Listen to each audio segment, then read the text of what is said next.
Hey, this is Will Schneider with Men Talking Mindfulness. Welcome back to another special bonus episode today.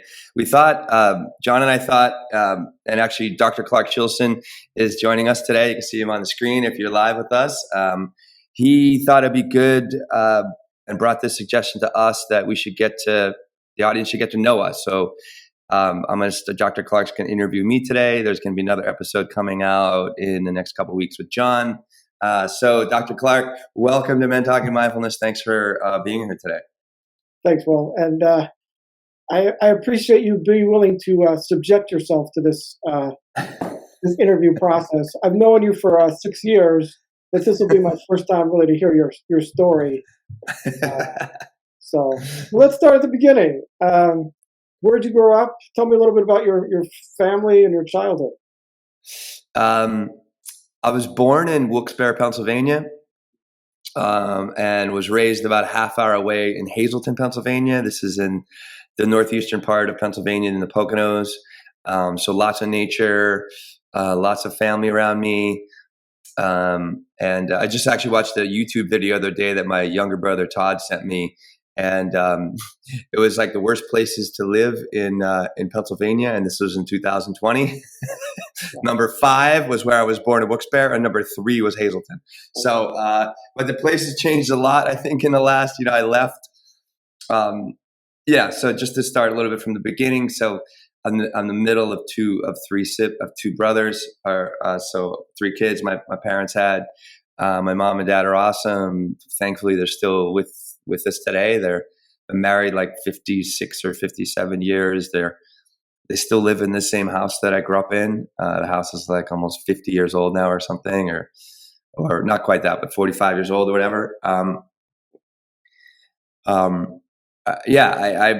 was very blessed, I feel, with the amount of family I had around me at all times. Like, I had a lot of great aunts and uncles that were a big part of my life. My grandmother was just like not even a mile up the street from me. And she had a sister, my Aunt Teresa, who's very, very near and dear to me, who died at 108 years old and just passed away in 2018. She was born in 1910. My grandmother I lost when I was like, I think in like 1996 or something like that. But yeah, we have reunions every year. We're still having our Schneider reunion. It's gone on 77 years now. We had on the Italian side of my family, I'm Italian, German, and Irish. On the Italian side, we had this Filaretto and La Rock reunion every year that went on for 30 years. That's no longer around.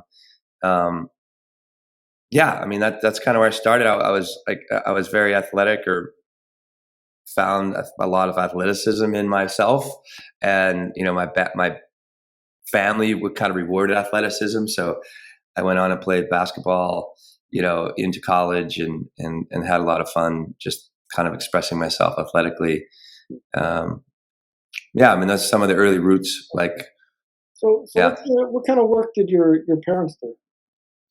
Yeah, so my father was a teacher for like 25 or 30 years in the public school system. I actually had him as my math teacher. When I think I was a junior, I had calculus. He was my calculus teacher. And sometimes I wouldn't do my homework. I don't know. It was just like just to piss him off. Or, and actually calculus wasn't too hard. I was actually more of a math and science guy. So my dad was a math teacher, so he had his master's in mathematics. And my mom worked at the local Penn State University campus. Okay. In the registrar's office. So she was like, coordinating, basically all the students to get to their classes on time. And she had that job for over 20 some years. And that's it was interesting being with them. So what was high school like? Was there partying? You mentioned some sports you played. High school I think high school was really tough. Like it was, I had a good group of friends. I was definitely mischievous. I was really like kind of a shithead in a lot of ways. Like I just did some not so great stuff when I was a kid. What's the day before the night before Halloween. Remember that, Clark? What they call it? Like not Hell Night or Mischief Night. Okay. You know, that kind of seemed to extend to a couple days throughout the year, just like raising hell and vandalizing stuff, which is just awful. You know, like I don't know why I was doing that. Just obviously a product of my environment. Um, yeah, I mean, it was awkward. It was going through. If I looking back, going through puberty was just, God, I was a very emotional kid. I had a lot of fun. Like once I really started getting more serious with basketball when I was like 14 or 15, I think it really helped like lift me out of all like kind of that BS I was talking about. And I just had more of a goal. Like I was, some days I'd get up at like 3 or 4 or 5 times a week. I'd get up at like, I don't know, 5:30, 6 o'clock in the morning, hit the gym and, you know, shoot a couple hundred jump shots, you know, at either outside in the playground or I was lucky enough, since my dad was a teacher at the school, I'd get in the gym early, no one was around, and I would just shoot and play. Um, um, yeah, I mean, I wasn't like really active in the school environment, you know, other than just being a student. Like I was elected when I couldn't believe, I don't know why, but like when I was like 14, 15, I was elected vice president of the student council. Like I didn't even run for it. Someone just nominated me and I guess people voted. So, yeah, I mean, and as a student, you know, I definitely could have applied myself a lot better. Um, you know, I got B's and sometimes A's and an occasional C. Um, you know, I got along with all my teachers for the most part, and I think I was a little, you know, since my dad was just a real force in the school, I guess, because he was just teaching there for so long, and my dad and a lot of the teachers, you know, like my father, that I kind of got a little bit of a pass sometimes, you know, just for being like a teacher's son, I guess, which is, you know, not necessarily proud of, but, you know, I guess nepotism is real, you know. Mm. And then I just ended up working like, you know, through college, like just, I was fortunate to get a job at the local bakery. So Stroman's Bakery. I don't think that, you know, so I think they got bought years ago by like Myers Bread or one of those big, you know, bread manufacturers. And in the summertime, I was back then I was making like $13 an hour, and I was just working on the shipping dock, like, you know, the bread that would, you know, from soup to nuts, like this factory made the entire thing, and I was on the end where we would just take the bread off the chain. We called it was like this rotating chain with these large stacks of bread, and I had this hand truck, and I would just put them into the trucks the trucks would go all over the country or all, you know, or all over the Northeast. And I was lucky because like, you know, I was able to work overtime and I made a lot of money, you know, at that time. And I was able to not like, I was fortunate because in college I could just focus on my studies, focus on basketball, focus on my friends, have a good time and not have to really work, because I just would really work my butt off in the summertime and played basketball and practiced so I can just really enjoy college in the best way I can instead of, you know, making it about the finances or something like that. Were you playing basketball for the college? Yeah, I did. I played at King's College. Um, yeah, it was fun. I mean, not the best career, definitely not the best coach that was around me. I needed someone to have my back, and just kind of lift me up a little bit. Cause I mean, it wasn't until probably in the last 10 years that I realized like how, you know, I expect looking back at that time, like the anxiety I had sometimes when I played, you know, and I saw that anxiety, you know, it's the show has really been the show. This podcast has really been another opportunity for me to just be more relaxed, be in the moment, just be authentic, be vulnerable. And I've been working on that anxiety, I feel, for like the last 20 plus years. I mean, through meditation, you know, I did pre-pandemic a tremendous amount of yoga classes. Like, I probably taught thousands and thousands of yoga classes, and just to get comfortable in front of a group of people. Sometime when I was playing well, like, I mean, I was just in the zone, in the flow, and I was just like, it was incredible to play in that place. But when you have coaches like yelling at you and you just feel like really, really small again and you can't do anything right, it just shut down all my ability.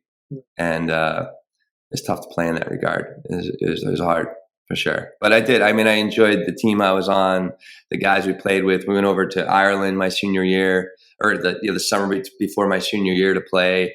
We played really well. Like I played really well in Ireland. Like I had one game I had like 36 points or something like that. So yeah, it was fun. It was a lot of fun. And I missed the game, I gotta say. I really missed my younger self, the ability I had to play the game. Like I had ups, you know what I mean? They call it, I had like a 42-inch vertical leap. So I was able to like dunk the basketball like any guy that you see on TV. It's pretty sick. But my hands are a little small. I'm only 6'3". So I wasn't able to really like palm the ball like very easily. I could palm a little bit. So, but yeah, it was fun to play. It was a lot of fun, especially like on the playground, pickup games or summer leagues that I would organize a team. We'd go play and kick some major ass sometimes. So I love basketball. I think it was just how dynamic it is, you know, just like you have to be going, you run. It's, you know, physically intense because running and shifting, it's hard on your body. You know, there's so many moving parts.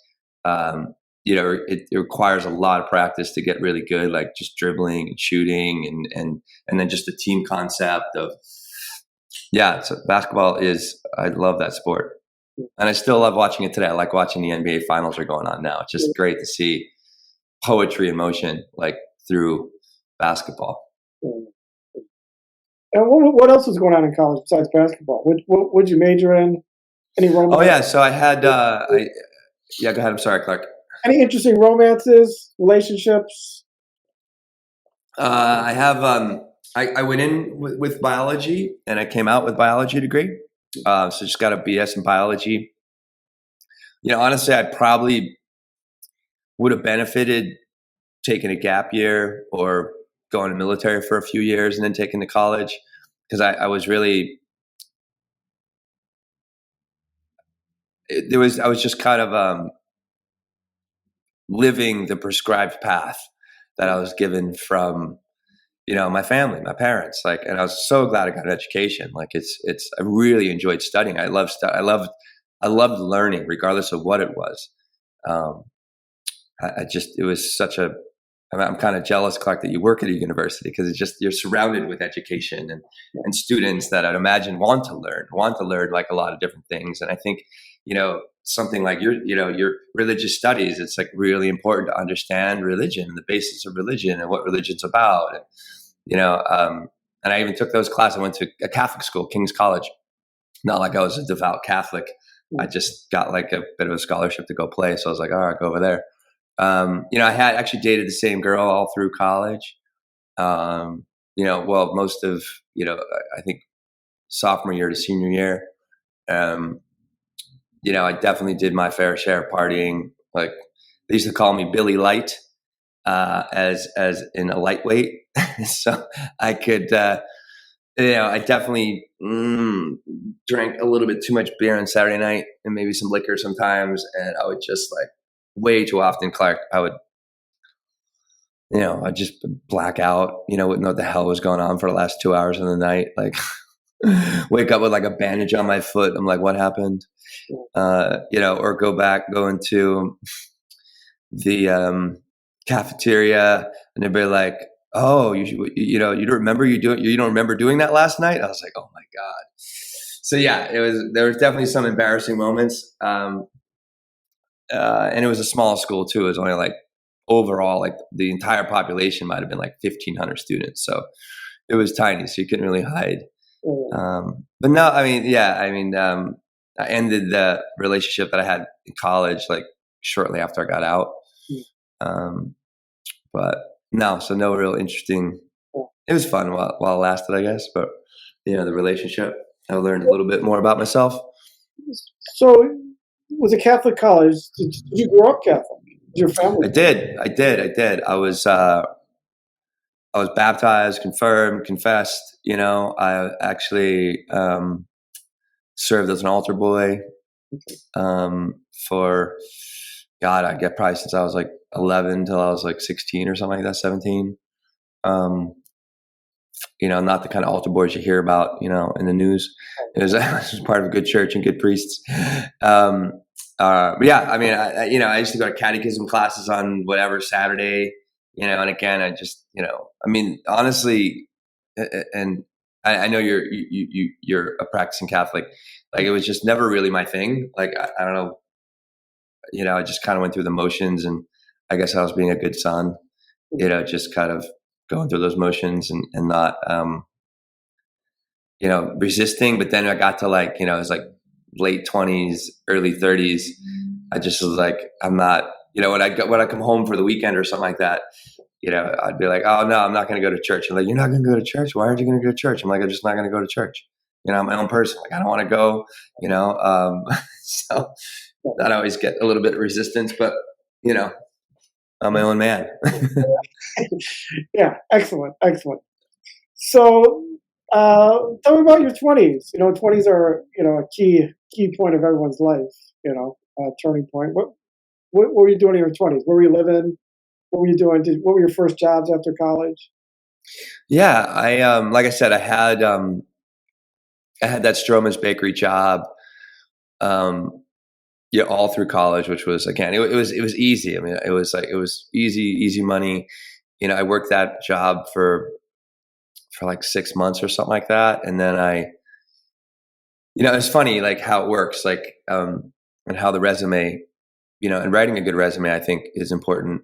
I put on my resume that I worked at Stroman's Bakery, and one of the jobs that I had, not just on the shipping dock, was I was utility relief, because it's a live process. Like, you're dealing with, like, I mean, mixing the dough, raising the dough, everything. Like, it's a live process. You can't just shut down. So instead of taking like a 2-hour lunch break and everything stops, I was just utility relief, and I would work from the front, the mixer. I wouldn't do the mixer, but they had all these different machines that would, like, mix the bread, separate it, put it in a pan, like, raise the bread, put it up on they call it, like, or like put it in the oven, put it on the cooling rack, for a couple hours, come down, it would bag the bread, and then, and then push it into a rack, and then make these stacks of bread. And you have to put it onto the chain. So, or put it onto the truck. So I was like, I don't know why they picked me for this, but I had to learn all the machines, and so I would, so I put that on my resume, and I got a call from this pharmaceutical company, is SmithKline Beecham, that is now currently GlaxoSmithKline. I think there's a merger that happened, like, in maybe 98 or 99 or something like that. Between Glaxo and SmithKline Beecham. So I got a call, and it was in Philadelphia, and I went for an interview, because I knew one thing, Clark. I knew, I didn't know much of who I was, what I wanted to do, but all I knew was I couldn't live in Hazleton. I couldn't live in my hometown anymore. I had to get out. So I just, had my resume put everywhere. DC, I think in Baltimore, like Boston. I didn't hit New York, though. Like, New York is an interesting story how I got here. In Philadelphia. So I got a call. I worked as a temp. So I got this job. And one of the things that she cited on my resume was the fact that I had worked all these machines. And what I was doing, the first job I had was in microbial fermentation, working as a scientist in a laboratory, working or growing large cultures of bacterial cultures, and which, they had some sort of genetic plasmid, they call it, in it, and at a certain time and temperature and cell density within this, like, microbial. It was a very sophisticated, like, process. Like, it wasn't like, you're not just fermenting beer and just, like, letting it stir and mix. It was like, we put different air in it, different stirring RPMs, and all these different liquids in it and stuff like that, in order to create, like, a robust bacterial culture and density. So then we would, anyway. So I got the job because of the work that I had as just utility relief guy in Stroman's. And I worked that job for 6 years. And, it was. I mean, it's just like, I think I started, I was like 23, and I left there when I was 30. I just, it was good. Like, I was in Philly, so that was my 20s. And, it was the first time that I really moved away from home outside of college. I stayed at King's King's was nice. It was only like 30, 40 minutes away from my house. So if my parents needed to come up or I needed to go home, it was just a very short ride. But I felt like, I had my own life there, because even though it's funny, I went and King's College is in Wilkes-Barre. So that's where I was born. I still had a lot of family there. But I did feel like I had my own life at King's. And I just feel like, not knowing who I was or what I wanted to do, or, really what my passion was, I just kind of, in my 20s, just kind of extended my, my college years, if you will, and the shenanigans in a lot of ways. But now I had money. So, I had a beach house a couple summers, like a bunch of friends and I had rented a beach house. And that was kind of fun. But it was just like, I got to a point, Clark, where I think it was like, when I was like 26, 27, where like I was working for a few years and I got a raise, got the promotion. But then, they're like, hey, congratulations, you got your promotion. I'm like, awesome. Like, when does this kick in? Like, next pay cycle, like, next month or something like that. They're like, no, it's going to be 9 months from now. I'm like, why?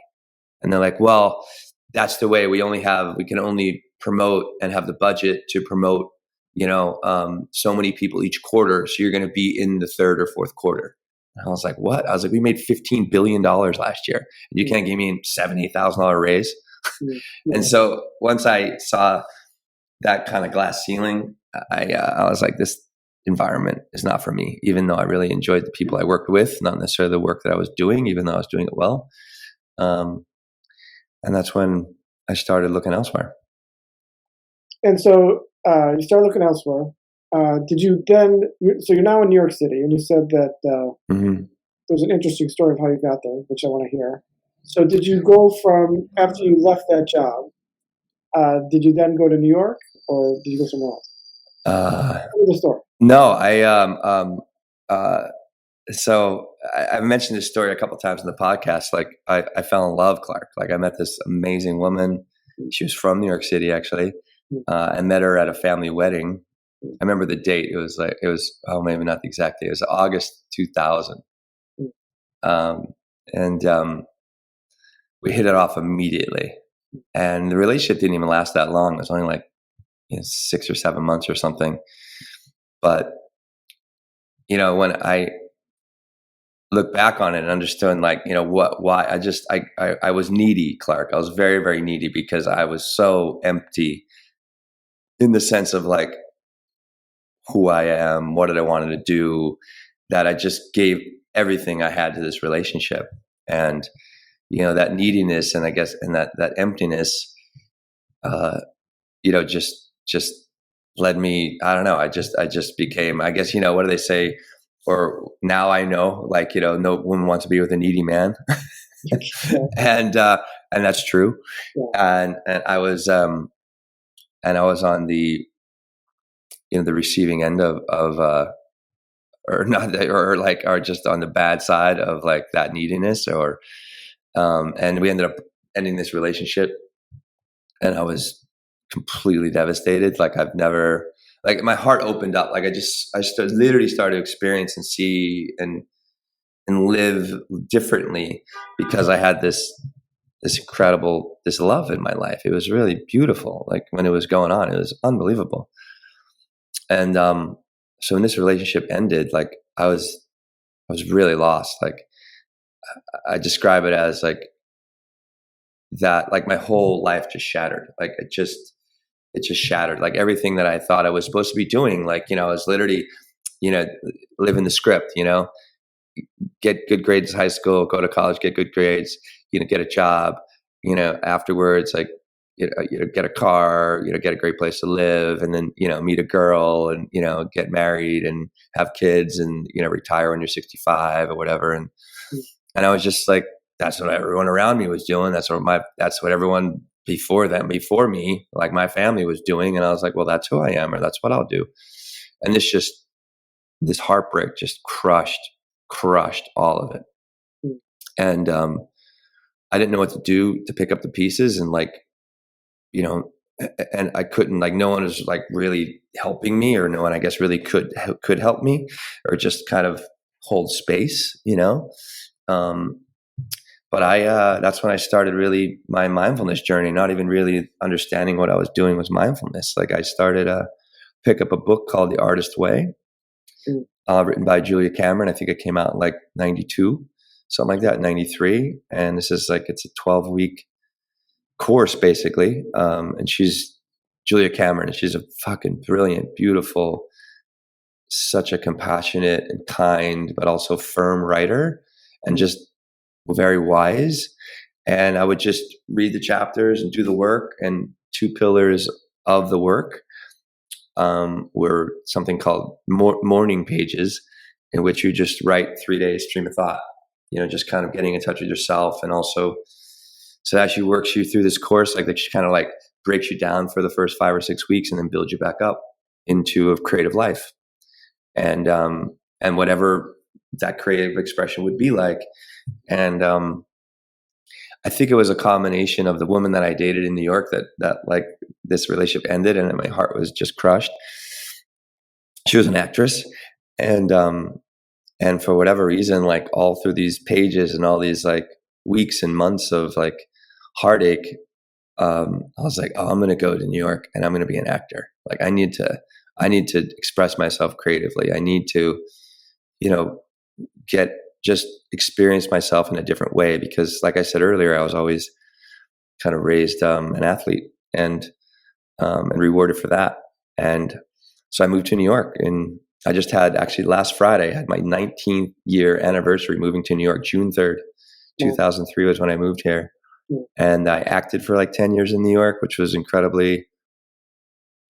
was hard. It was like, it really, you talk about anxiety and stress and standing up in front of people, but it really helped me to face myself and learn about myself in so many different ways, and developing tough skin, and not giving a fuck what it looks like sometimes, and just really not being afraid of who I am, and the gifts that I have on the inside, and the stuff that has yet to be discovered.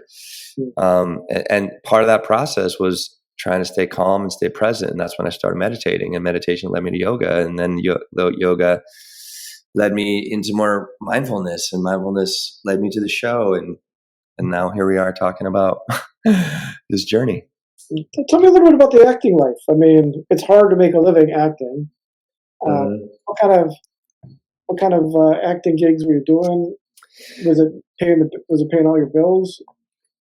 No, I mean, it took me until 2008. Like, so I moved here in 2003. It took me like 5 years to start making I wouldn't say some good money, in the sense of like about half of my life was being, maybe about half, maybe a third, was being with acting money. So there's a lot of soap operas, back in the day here in New York. There's like 4 of them, and I just started working for all of them. I went out to, the whole process of being an actor here in the city is just getting to know people, but also training at the same time. So I was always trying to create opportunities where I could meet different casting directors or different agents, but also working on my craft. I mean, I was not a great actor. There's moments I had that were brilliant and fun. It's just like, if you want to be a fantastic basketball player, you got to put in 500 shots a day for 10 years or something like that, or and you can definitely get to an elite level. And acting's no different. We all have different talents, and I definitely had some talent, but it's just it's a practice like anything else, and it's a skill like anything else. The more you do it, the better you get. So I was always training as well. Like, I was always in some sort of taking class, basically, a couple times a week. But also part of that training was I get into different theater productions, and I was on stage like a bunch. Like, I don't know how many, probably a few dozen shows I did here in New York. I don't know how many different. There's at one point in 2008, before the economic bust in 2008, that changed everything. It changed my life, thankfully, and like the pandemic did too. Like from 2007 to 8, like I was on a show almost every week, it wasn't great money, but I was like doing it, and just before the economic bust, I had an agent. I was getting seen by like Law and Order, going in for auditions and stuff, and I was like, oh wow, this is really kind of happening. And it was hard just to make all that happen. It was like, I was running my first time I was running my business, and I needed to, headshots and mailing headshots out to people and, checking this is really before a lot of the online stuff came about, and like definitely a lot before social media. That, they had like listings in newspapers that I had to go read and then like, send out for this production or go to open call and like with hundreds of fucking New York actors, just waiting your turn and hoping to get seen. And and one thing that really was what made it work was I got lucky. I lived kind of in the same neighborhood I moved back to. I was out in Glendale, New York, which it's pretty far from Manhattan. But my family lived here many years ago, or like someone that married into my family. And I was able to live for like $400 a month in this one place for the first 4 years I was in New York. So I didn't have to make, rent here in New York, even back then, was expensive. So I didn't have to have a lot of overhead. So I just worked at a restaurant a few days a week, right in Times Square. I worked at this Italian place called Sophia's that is no longer there.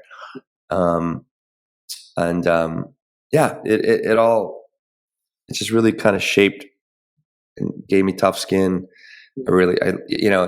Acting is really about learning about who you are, on the deepest level. And tell me about a couple of roles you did. I did this one role. It was called I Hate Hamlet, where I got the lead. Okay. It was amazing. I was only in New York like a couple of years, and I got this lead production. Like, and that was a kind of a fluke. Like, it's weird how things work. Like, I went in for this audition, and they already had cast the lead role, and they're looking for a couple other, supporting roles. And I really liked this one character. I was like, oh my God, this character is fucking perfect for me. I'm gonna nail this role. And as they're waiting for the lead actor to be part of these auditions, right, that was going to lead to the production that was going on in like, I don't know, 6 weeks or something like that, or going up in 6 weeks.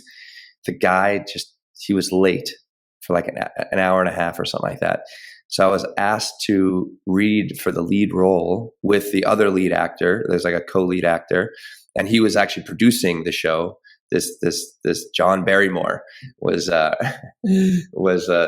character's name. And I read, and it was fun. And like, I got to a point where I didn't care, because it was just like, I'm reading for another role. It's amazing when you kind of drop the emphasis of like, oh, I want this, and then it kind of gets in your way of actually flourishing in it when you're auditioning. So I didn't really give a fuck. And I just had a lot of fun with that audition. And then, and the only reason that opportunity was there because the lead actor was already hired, already part of the production. He already did this production in the past. He just was late. He screwed up.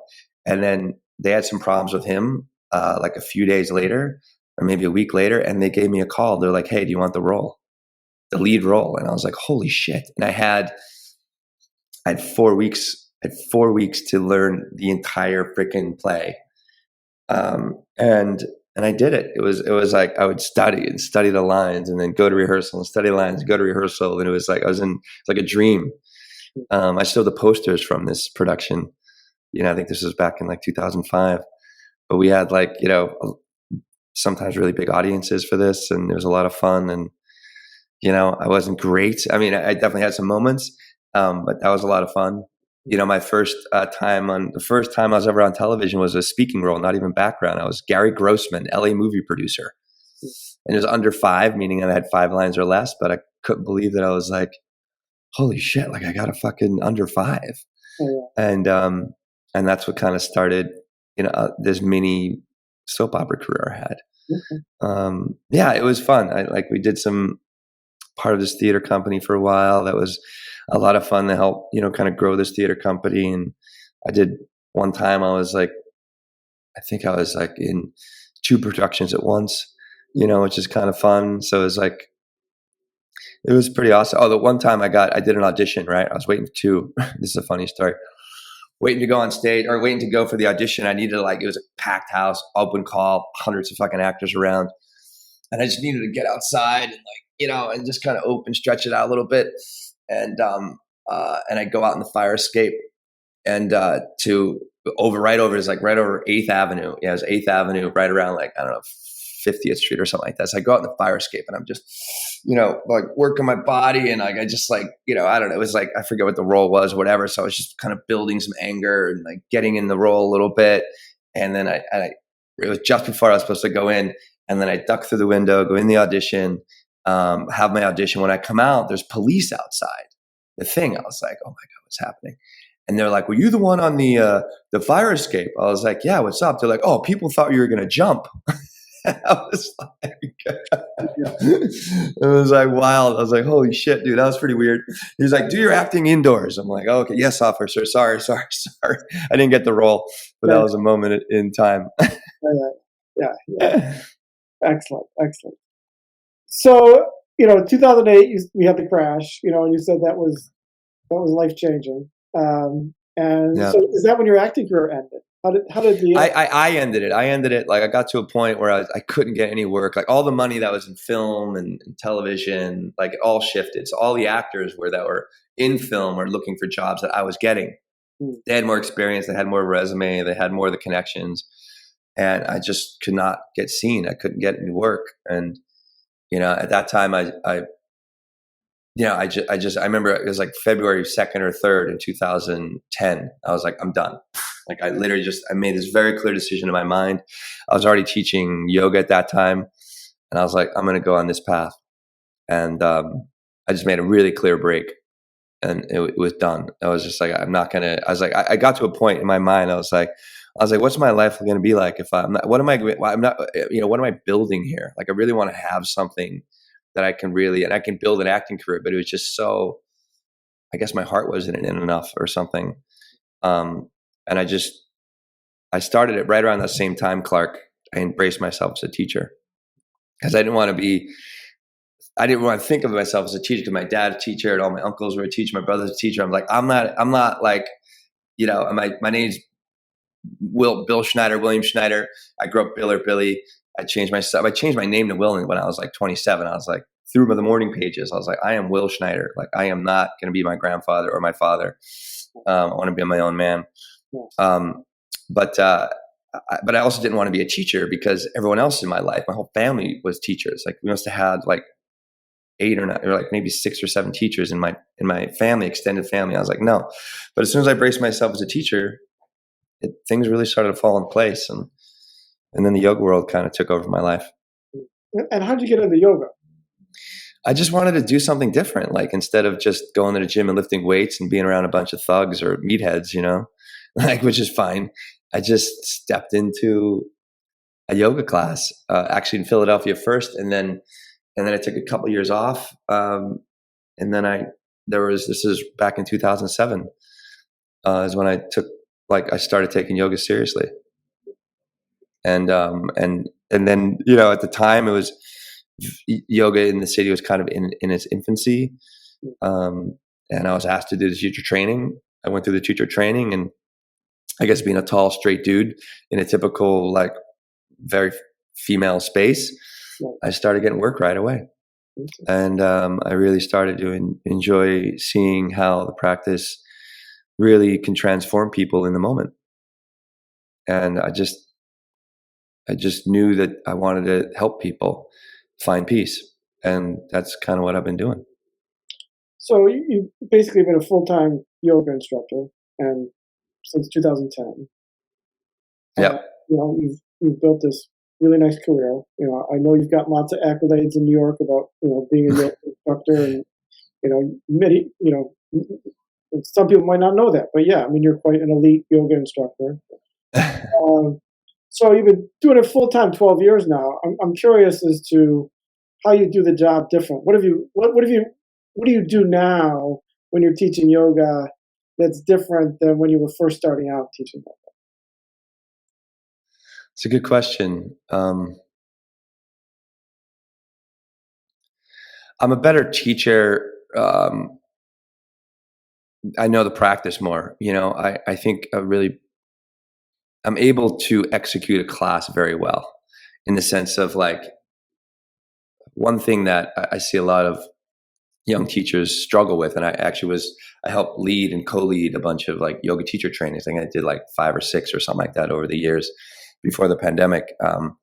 Is they struggle with the words. It's like, how do you get up and, you know, and New York classes can be big. Like I've had classes of 72 people or something like that, you know, sometimes, you know, I mean, only 5 people, you know, but, and how do you tell people what to do with their body at the same time orchestrating the breath, inhales and exhales? And at the same time for me is helping them to just get to know more of that peace, or get to know their, you know, the power that they have within, you know, or work them through a challenging moment when you're holding like a certain pose for a certain amount of time. The body begins to like, oh, like shake or wake up, or, you know, so, and I think I've gotten just a lot more calm and confidence as I kind of, when I first started my very first class that I taught, I tandem taught with this more senior teacher at this studio that I was training at. And they pulled me after like 20 minutes of the class. Like they pulled me and they sat me down and they finished. It was an hour-long class and they taught the next 40 minutes. And they told me why. And I was just too excited. I was just trying to do too much and really trying to, like, I guess my enthusiasm took over, and I really tried to do everything and tried to like solve everyone's problems, or you know, or inspire everybody in the class, like, but not really having the ability to do so, because it's like, it's just, I was trying too much at one time. So then, you know, even that, but it was good. Like I learned like so much from that moment. I just really started to reduce, get calmer, slow down. Like, and I think it's also a never-ending process, is trying to simplify, distill, and, you know, reduce, you know, but also, and then also not being afraid, like not being afraid to challenge people, not being afraid to even like creatively express a sequence. Like, you know, you have a, you know, it's not, yeah, there's certain types of yoga that it's just like, it's done a certain way all the time. And I'm like, okay, well, that's cool, but that's not me. So I found very unique ways to sequence poses, and I became known for that. And then, but also what I enjoyed with the yoga practice in New York is like, I had all these playlists. I have like 97 playlists on Spotify just for yoga. But it's also not just yoga music. It's like hip hop and jazz and like, you know, calm, tranquil music, you know, classic rock. Like, and I just found this formula of like good sequencing, having fun, making people work for it, you know, giving, helping people find peace, and then having, you know, and then with all attuned to kind of a kick-ass playlist. And I just really built this reputation in New York. And in 2017, I didn't even know, like, I don't really read reviews. I don't even care. I don't want to be like, I don't want to be, have that in my mind, like, oh, I'm this or I'm that. I really try to stay humble all the time as a teacher, and just know like that I can do better. I can learn a little bit more. And it's through that humility that I can really just get deeper into the mind and the soul of the student. Instead of being like, oh, look at me, like I'm so-and-so. So finally someone told me the one day, like, oh shit, you're just named one of the top 10 teachers in New York City after like thousands of people are nominated through this one app called ClassPass. And I was like, really? I was like, that's unbelievable. So that was pretty cool. And I didn't think I was a pretty good teacher back then. And that was 5 years ago. So Excellent. Yeah. And mindfulness, when did you start getting interested in that? 2010. I had this idea, this vision, this dream. Like I want to take. I have a friend. My buddy Aaron tells me this all the time. He's like, "Yeah, man, in 2010, you were talking about bringing mindfulness to companies," and I had this vision. I was like, I feel yoga can be intimidating for a lot of people, you know, because it just, yoga in New York can turn into, you know, look at my spandex, look at my body, you know what I mean? It becomes very like, showy in some ways. And it could be very intimidating for people that aren't as in touch with their body as others, So I had this vision of taking these practices, the breathing and the meditation, and just in some of the basic yoga asanas or movement off the mat into the conference room. And then sure enough, I had a little bit of, success here and there. And then it really started, I think, in 2017. I really cracked into my first company. I was Weber Shandwick was the first company I pitched to someone. A lot of the success I've had came from teaching all these students over like more than a decade.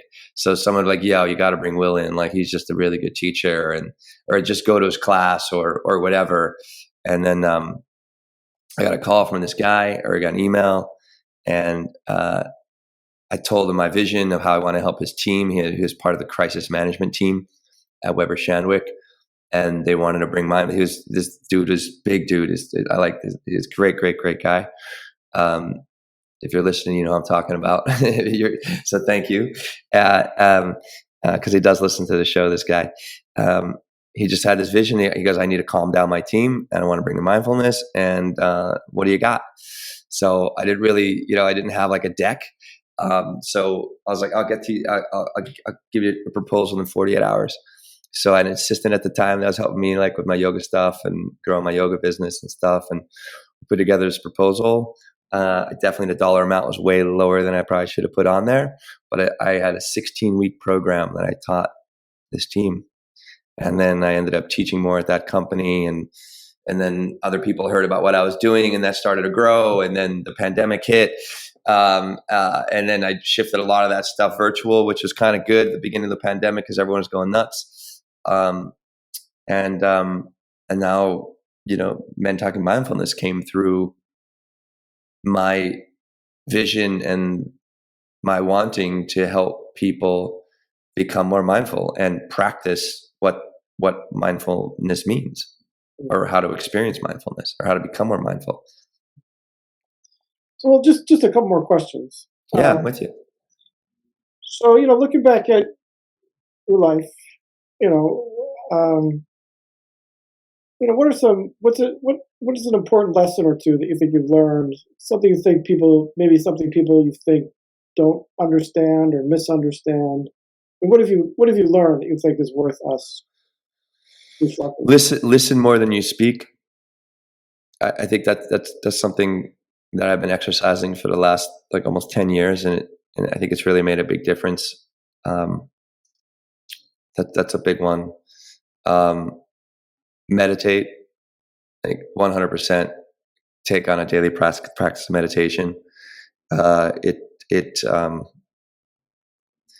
get you to know yourself on a deeper level, and some of that knowing of yourself might not be good, or it might not feel good, or you might not like know what's on the inside, but it's all there for a reason. And I think as you come to make peace with who you are and the life that you had, and the trials and tribulations and the challenges that brought you to this point in your life, you can really become an awesome human being. I think another one is help people, like really like help your friends, like help your family, like let them know that you're there for them. I think holding space is something that I've learned over the last, like, as a teacher, just instead of trying to solve everyone's problems, I used to be that guy. It's like, oh, why don't you do this? Why don't you do that? Just shut your fucking mouth, listen. And often just by listening and holding space and maybe asking a question here and there, or kind of reflecting back to somebody what they said, they usually can walk themselves into their own answer or to the next step. And another thing is, drink lots of water, get hydrated. I know it sounds so silly, but I'll tell you what, like, it's really, I think it's made a huge difference. I know it's made a huge difference in everything that I do. Like, I mean, we run on water basically, and good food and good eating is very important as well. And I guess those are some of Great. and work towards making more peace Mm. than conflict. Mm. And I think I just went through the 10-day Vipassana retreat, and that, what it takes to make peace is, and just by even making peace, Clark, like, you can really open up almost any door that you want. And nothing, I mean, I'm a product of hard work and vision, and not compromising to my lower self. And yeah, that's it. And see the world. I've been to like 30 some countries or something like that. See the world, get in different communities, go to developing countries and see how they live. And you'll be able to appreciate more of what you have. Last question. Being grateful, looking back in your life, you just mentioned appreciating what you have. I mean, looking back at your life, what are some of the things you're grateful for? I'm grateful for my family. We don't always get along as well, but I'm just so happy that they're there. I think that, I mean, I'm talking to my brothers and my parents. Like, sometimes we obviously, that's just family sometimes, but I have a big family too. And I feel I was able to move my ass to New York and step into the arena of my life because I just had all this energy behind me that they didn't know exactly what I was doing, but they were there, and that just, it allowed me, I kind of broke the mold of what a Schneider is, but I'm glad I did because it's been a very rewarding experience. And now I didn't remember what your whole question was, Clark. I can't remember that last question. Things you're grateful for. Things you're grateful for. Yeah, so I'm grateful for my family. I'm grateful for relationships with like you. I really appreciate what we've developed over these last 6 years. Like, you've kind of pushed me into this masculinity and man space. I'm so grateful for this platform. I'm so grateful for everyone who listens to the show. I'm grateful for John. I'm grateful for the team around us that makes the show go. I'm so grateful for New York City, for all the lessons it's taught me, for all the students that show up and continually show up in my classes, like my friendships. Like I'm grateful for the way the heart can connect if you allow your heart to connect to the world, and how, like, just trusting the greater intelligence that's out there. And I'm very grateful for all that it's helped me to be and achieve and experience. So, yeah. Thanks. And Vipassana, I'm very fucking grateful for the incredibly grueling practice of Vipassana. Yeah. Has it woke me up, Oh, so that's what I can go on all day with gratitude, Clark, but, and I think that's one thing. And it's like the practice of gratitude. It's really, instead of bitching and complaining of what you don't have, just look around at all the wonderful things that you do, like running water, like a grocery store. We forget about those simple things. Excellent. Well, thank you. Thank you, Clark. I really appreciate, I hope you taking your time and asking all these wonderful questions. And we'll see. And thank you everyone for listening, and reach out. I'm at Will Not Fear. If you're in New York, or even if you want to work virtually and get more mindful and meditate more and open up your body, your mind, reach out.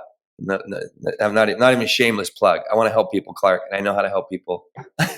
So reach out. And thanks for everyone for tuning in. Clark, again, thank you for your time. And thanks for tuning in to Men Talking Mindfulness. And now I need to figure out how to get out of here. There we go. Okay. Awesome. All right. Thanks, everybody. Peace. Have a great summer.